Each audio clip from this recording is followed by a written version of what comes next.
Good morning and welcome to the weekend edition of Plus Sports right here on Plus TV. My name, of course, is Wale Agbede. Back on your screen to start your weekend on a very sporty note. We do have a fantastic package for you guys on this morning's edition of the show. Don't forget 9:30 to 10 p.m. every weekday and 6:30 to 7 p.m. every weekday also. We'll bring you Plus Sports live right here from our studios in Lagos.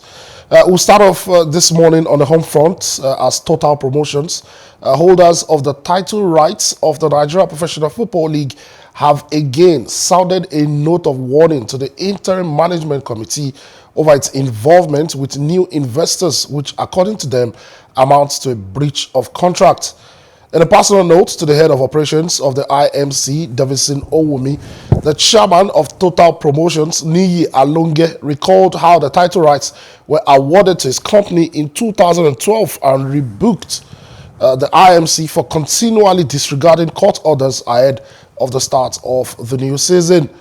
While the IMC has also approached the Nigeria Television Authority for the broadcast of the league, Total Promotions had earlier written to both parties, warning them of the legal implications of broadcasting the league while it still had the title and broadcast rights.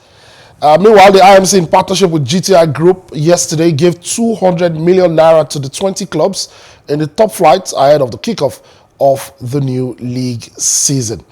It was earlier reported that the N.P.F.L and the IMC had secured a 10-year partnership worth around 10 billion naira with GTI Group.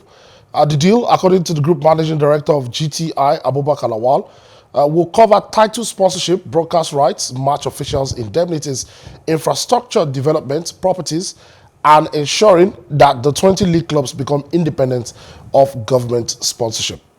So what's happening here is quite straightforward. The N.P.F.L is about to kickstart, and the IMC, who have a mandate from the new NFF board and the sports ministry, are trying to ensure that the league is shown on TV.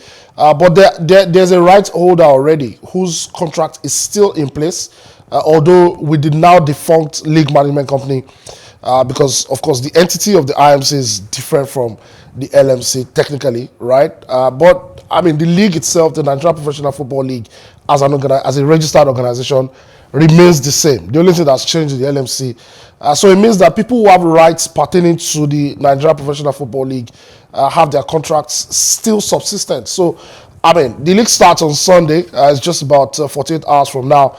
But, I mean, it might already be mad in some imbroglio as we head to the start. With the teams slugging it out on Sunday from 4 p.m. It's been back-to-back issues with the start of the league. Although, I mean, 10 million naira as startup fund to each club yesterday looks good, right? Because there are some clubs who are still owing salaries. But I can tell you for free that, I mean, like I mentioned last week, only 8 of the 20 teams have met the regulations set by FIFA and the NFF for clubs to register to participate in the top flight league. Only 8 out of 20.